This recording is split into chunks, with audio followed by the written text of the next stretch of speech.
We're not going to go over any drama in this video because we do enough of that on this channel. Today is Makeup Monday until I can figure out a better way of titling this series where I read out your questions and just give you some advice while I do my makeup. We're going to start by moisturizing. I'm sorry if I seem a little off. I'm experiencing some brain fog, which standard with me, if I'm being completely honest.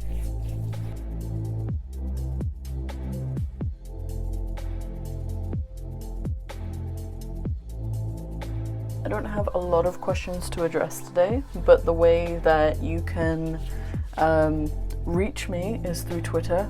All of the links are in the description below, or you can leave your questions in the comment section down below. There were a few requests for me to read out or talk about how I do my makeup. I'm not a makeup expert, never claimed to be such a thing, but I will talk slightly about what I'm doing since there's been a request.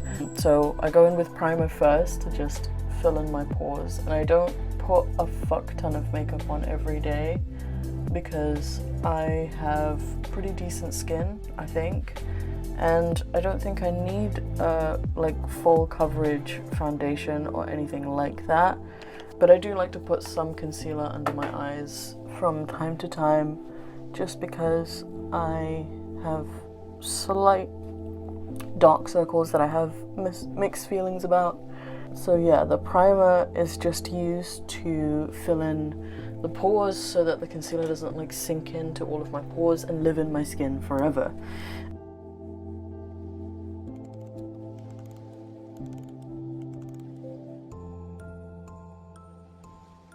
So the first sort of question that I've got here is from Hal, and she has asked, if it's okay, can I ask my question here? How do you find the balance between nagging your significant other or guy you like with problems and learning to keep them to yourself? Is going through a hard time an exception? I don't know, I always feel guilty. Thanks and look forward to this. So in terms of sharing problems with your significant other, I think first of all, it depends how long you've been with them and if you're in a relationship, because I think it's I don't think it's irresponsible. I think you can definitely share your problems with someone you've been with for a short amount of time, just because, why not? If you feel like sharing, share. But if you're in a very short-term relationship, just because I know as someone who's come from a very vulnerable place, oversharing with new people can be dangerous, because believe it or not, there are a lot of people out there, men and women, who like to prey on people's vulnerabilities, and if you're not aware of that, it can be very, very harmful for you to share or overshare. So I would say, if you trust this person, then I don't think it's too much of a problem for you to share all of your insecurities, all of your personal problems with them. I mean, for me, I've never really had shame about, never is a strong term. After I left my dad's house, I very rarely had shame about all of my little problems, because I felt like I needed to accept it to move on with my life. It was very freeing for me to just be able to, anytime someone asked me oh, do you live with your parents? No, why not? Because my mom is dead and my dad is a psycho. And then, it was a conversation starter for me. I know it sounds, what's the word? Insane to say something like that, but it's my reality, this is how I have to live my life, and I don't feel like lying about it was the best way to go about it. But at the same time, I think it's very, very important to know that saying things like this to a predator who often appears very interested in all of your struggles and understanding how the lay of the land is with your mind, they're very interested in it so that they can figure out how to manipulate you and how to use you. Because like I've been in relationships with manipulators who've used my past against me in like very vicious emotional attacks. So I don't know, I think that to an extent I would hold my cards quite close to me when it comes to a love interest, because it's just you just never know who's out there. Like, I'm not trying to scare you, but at the same time, you just don't know who's out there trying to get you, you know? While I would say don't have expectations for the people that you date, you know, go in with an open mind.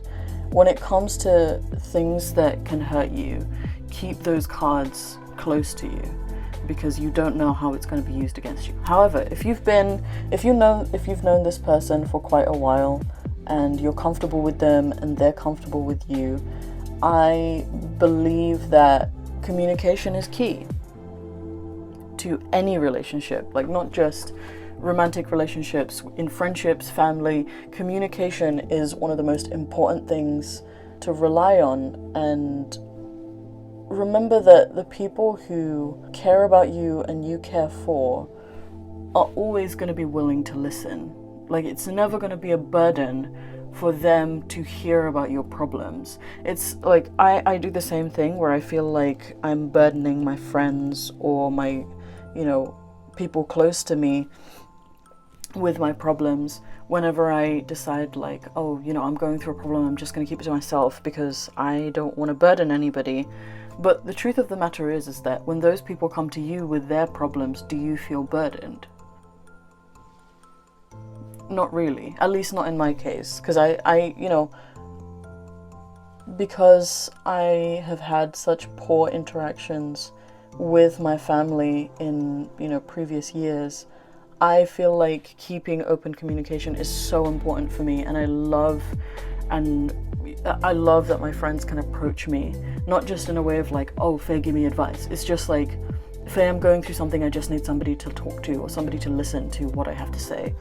And it's really, really important. And I'm sure that your significant other or the person that you like, that you've known for a while, feels the same way. Like, they care about you. They, you know, they have feelings for you, and they want to make sure that you're okay. So you sharing your problems with them is never going to be a burden. And if it is a burden for them to listen to your problems, is it worth it for you to be with that person?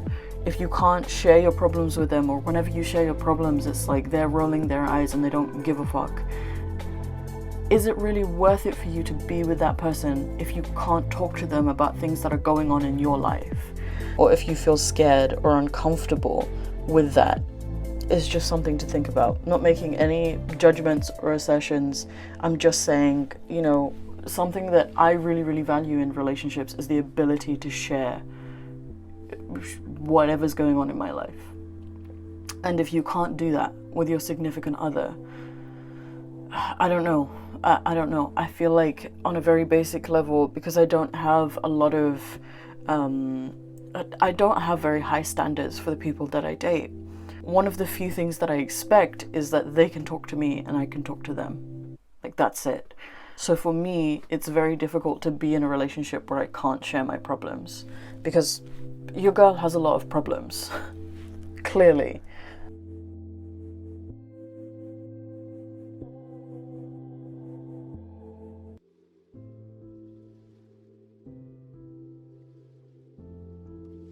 The next question was actually under the last video. Always feel free to leave your questions under this video if you don't, you know, you don't have Twitter, or you don't want to use Twitter, or you don't want to follow me, or whatever. But it's from Passerby, and they have asked, I have a question that maybe you could talk about in some future video. What are your thoughts on the ex-Muslim identity? Do you feel trapped in it, or does it empower you? As an ex-Muslim female, I know how hard it is to distance oneself from Islam, but then the ex-Muslim communities that I joined online just sort of reinforced my painful memories with Islam. So I left them and let go of the ex-Muslim label too. I was wondering what's your experience with that? Cheers. So in terms of the ex-Muslim label, I don't know how to talk about this without getting in trouble, and I get in trouble a fair bit online. when it comes to the ExMuslim Label, and Abdullah Samir and Introverted Smiles have spoken about this to some degree on their channel, so I would recommend you go and look at that. But talking about labels in general, I'm not the biggest fan of labeling myself. I don't know if that comes as a surprise to anyone, but I'm not a big fan of labels. I'm not. It took me a very long time to decide whether or not I should label myself as a bisexual, and I still don't know if that's the accurate label for myself, because bisexual would imply that I'm only attracted to two genders, when I think for me attraction very much depends on how well I get along with somebody. It's very easy to get along with me, you know?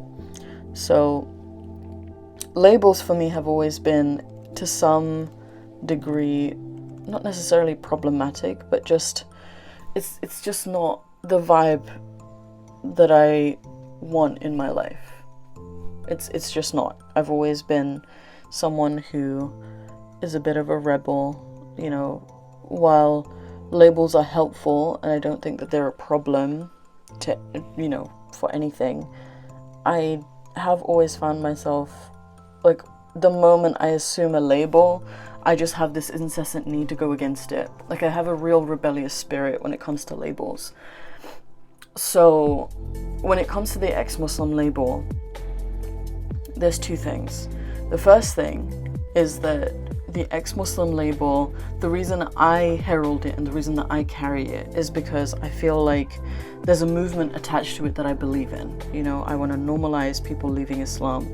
I don't want people to throw out their kids. I don't want, you know, people to be abused, you know, hunted down for the things that they believe. And that's why I sort of continue to carry the label, because I think that my voice is an important one in this movement. And I'm also, you know, an ex-Muslim speaker. Like, I do a lot of speaking on behalf of CEMB. I do some moderating on their behalf as well. I run some of their projects, CEMB being the Council of Ex-Muslims of Britain, and I've done speeches for Faith to Faithless as well, so talking about apostasy and leaving religion and stuff like that. And that's one of the reasons why I continue to hold the label, because I think that there's a very, very important movement attached to it that I am not quite ready to let go of, because I think that there's still a lot of work to be done. But my goal with the ExMuslim Label is that I want to use it to the point where I don't need to use it anymore. You know, like, the moment ex-Muslim means absolutely nothing. Like, it's the same as, like, people leaving Christianity. You know, the majority, like, I'm not talking about Jehovah's Witnesses and stuff like that, because y'all crazy, but the majority of people who leave Christianity is like, okay, you don't believe in Christianity anymore. That's what I want. Like, I will, unless I'm, like, absolutely pushed to the point of defining what I believe about God, I won't really call myself an atheist. I'll call myself a freethinker, or I'll just say I'm non-religious, because I don't like labels, and I like the versatility of not having a label.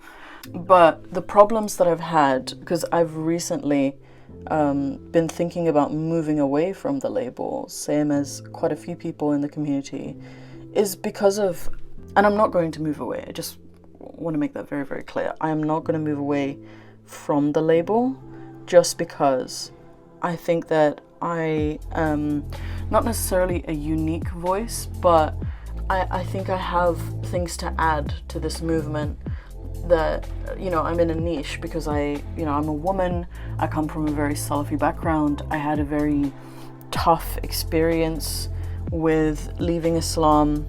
I think my story is important, and I want to do a better job of representing the movement than a number of people are in the community. And I do think that there are people in this community that don't necessarily deserve to have their platform revoked, but shouldn't be the main players, at least not anymore. And we need, like, a new movement, new blood, new ideas, you know, fresh ideas. And I don't know, I've always been different, and I feel different in this community.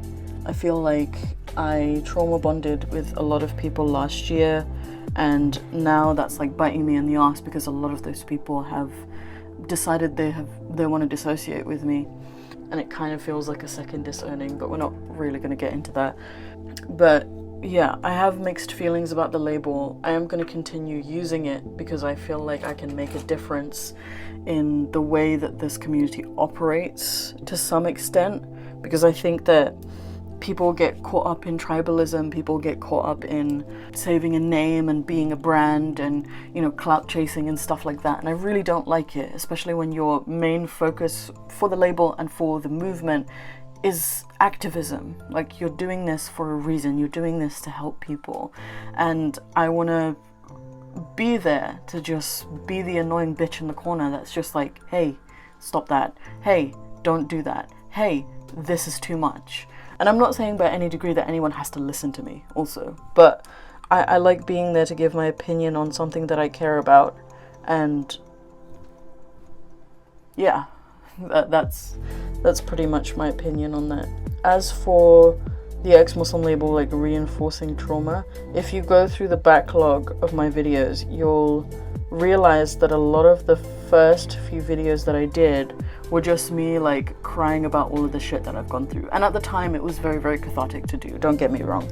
But I've realized that I can't really make content like that anymore because it's just causing me to relive a lot of the shit that I've already lived through, and it's unhelpful for me, as much as it may have been helpful for other people, because I do believe that to some extent misery loves company. And the reason I would make those videos, like, I've made videos like me having an existential crisis where it's just me crying and talking myself out of a spiral, and I've just posted that whole video completely unedited.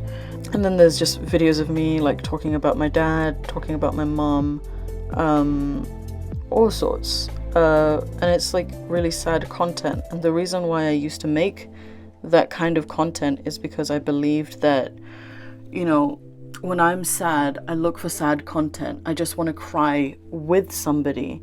And I don't think that there's, you know, anything inherently wrong with that. That's the reason I would make it, but I can't really do that anymore, because what I've realized, and I've, you know, decided all on my own, is that it's really having a negative effect on my own mental health to do those kinds of videos, because it's just forcing me to relive moments in my life that I shouldn't have to relive anymore. So I think that no one should be obligated to be in the ex-Muslim community if they are, you know, if they've left Islam or if they are an ex-Muslim. The only reason that I have chosen to stick around is because I think that I sometimes have a very different perspective to the majority, and I want to be that dissenting voice. I think that being the dissenting voice is really, really important, and that's why I stick around. That sounds really braggy now that I'm hearing myself say it. I'm not trying to come off as braggy, it's just something that I've noticed, that I tend to have a different opinion to the majority, and it doesn't really matter to me that I get in trouble for it, because I get in trouble for everything, so fuck it, you know. I'm gonna wanna do some eyeliner, and then I'm gonna move on to the last and final question / request.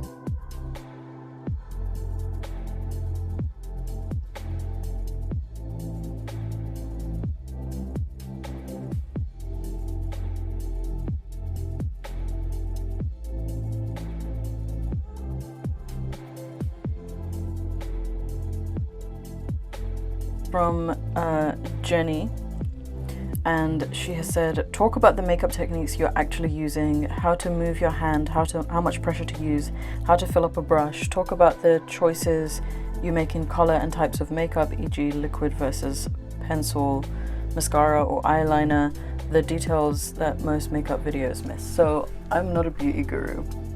I know I should be, but I'm not a beauty guru for many reasons, but I will talk you through how I do my face makeup, because I do think that is the easiest part to explain. So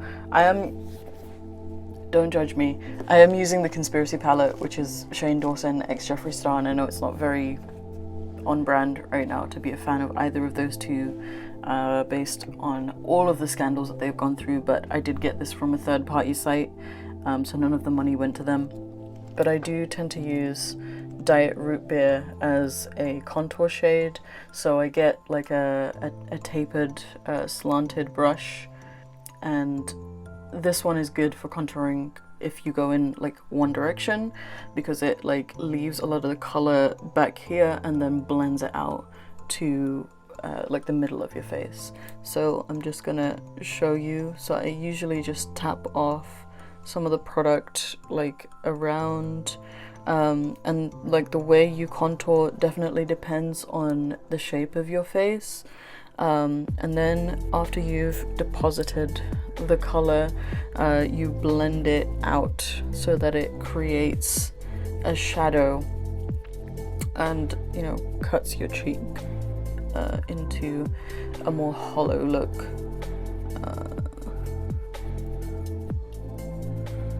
So like when you look face on, you can kind of see the contour of my cheeks rather than sorry, there was a hair, rather than just, you know, it being plain. So you can kind of see it here, but like this defines it.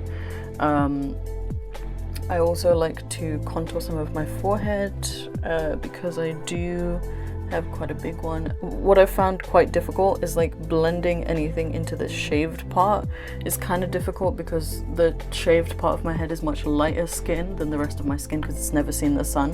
I also like to run some along my jawline because I have an exquisite jawline and it just helps shape it. And I also try to hide that growing double chin that I'm getting in the lockdown, that I'm hoping I can get rid of when I can go outside properly again.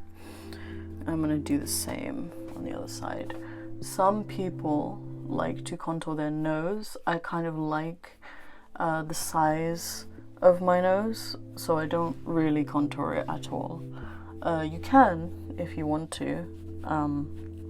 It's just not my favorite thing.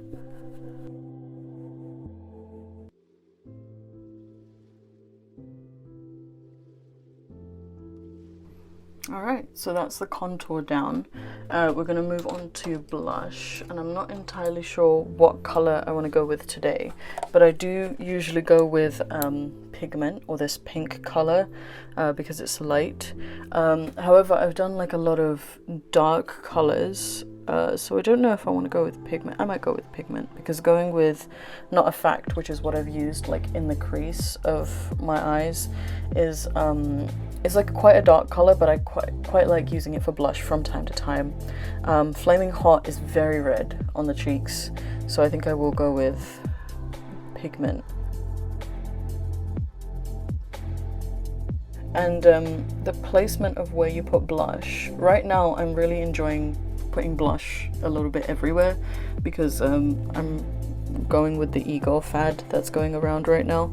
But the placement of blush also depends on your face shape. So the face shape that I have, I've noticed that it really complements me to keep my blush like up here. But if you have like a rounder face, sometimes blush like here is more flattering. I don't know, but this is where I like putting the majority of my blush, and I do run it over my nose a little because I'm basic. And I'm not entirely sure that this is the brush you're meant to use for blush. I think this is the brush you're meant to use for blush, but because I like applying quite a bit of it, I use this, you know, flat topped sort of, it's really dense brush, because I've found that it works the best for me. It's not the end of it, because I do like to put some on my nose.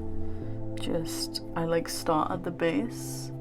And this is like me going a little off-road. Not a lot of people like doing this. This isn't standard makeup practice. But I like starting at the base and then blending up. And I also like to put my blush just under my lip a little, just to give it some color.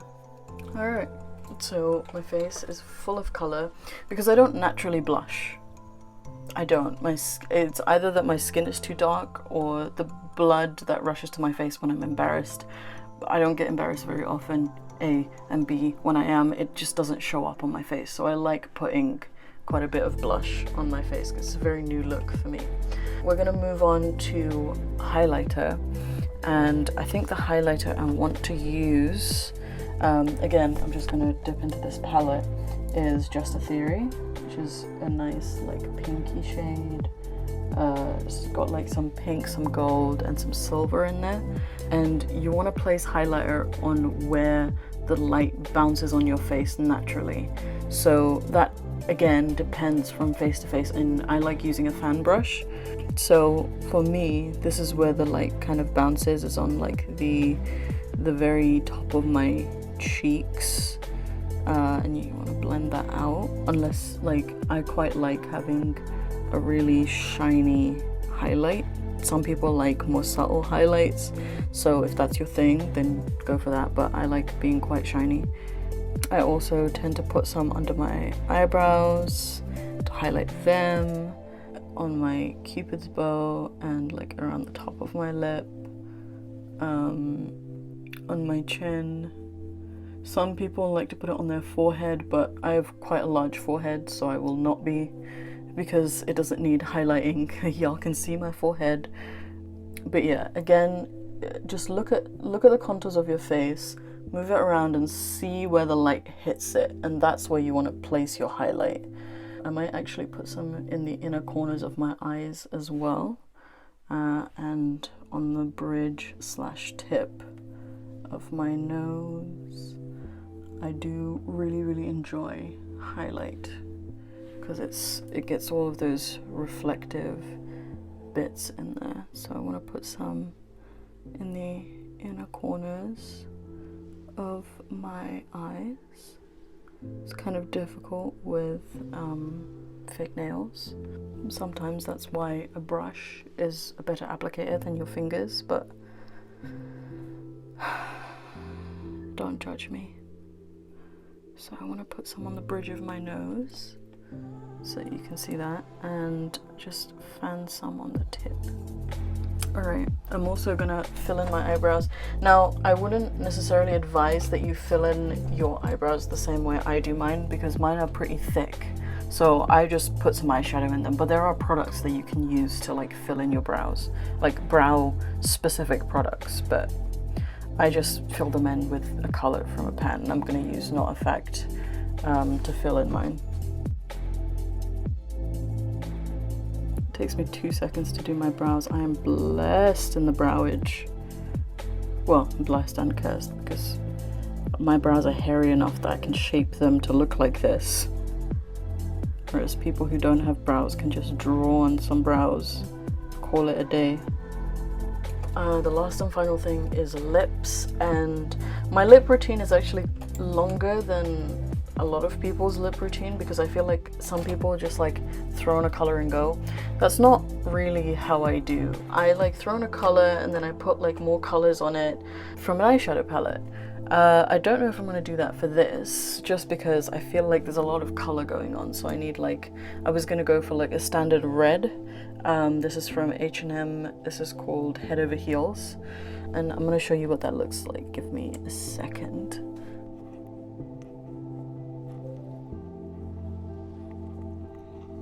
It's a beautiful red, but this is not usually where I end my lip routine. I usually take like a shimmery eyeshadow, or I take a highlighter and I like spread it over this, but it's like a bold red and I want to keep the bold red, so I think I'm going to leave it there. But yeah, those were all of your questions from this week. Thank you for joining me. I hope that this was helpful in any way, shape or form, and I hope that I answered your questions and you enjoyed just hanging out with me and having a girl chat and watching me do my makeup. Like I enjoy doing these videos because I really like just doing my makeup. It makes me feel ready for the day, and these are really easy and calm, and I actually feel like I'm, you know, sitting down with a group of friends and just talking shit, you know, and also giving some helpful advice on the way. Thank you for joining me, and I hope to see you next week or in the next video, depending on what you like to watch on my channel, because I know I have very confusing content. As always, if you have questions, please do @ me on Twitter, you know, DM me, leave some questions under this video. so that I can answer them in the next video. I'm gonna try and keep this a Monday routine. I think I should probably find a better name for it. Leave some recommendations in the comments below. And yeah, thank you, and I will see you in the next video whenever you choose to join me. Bye.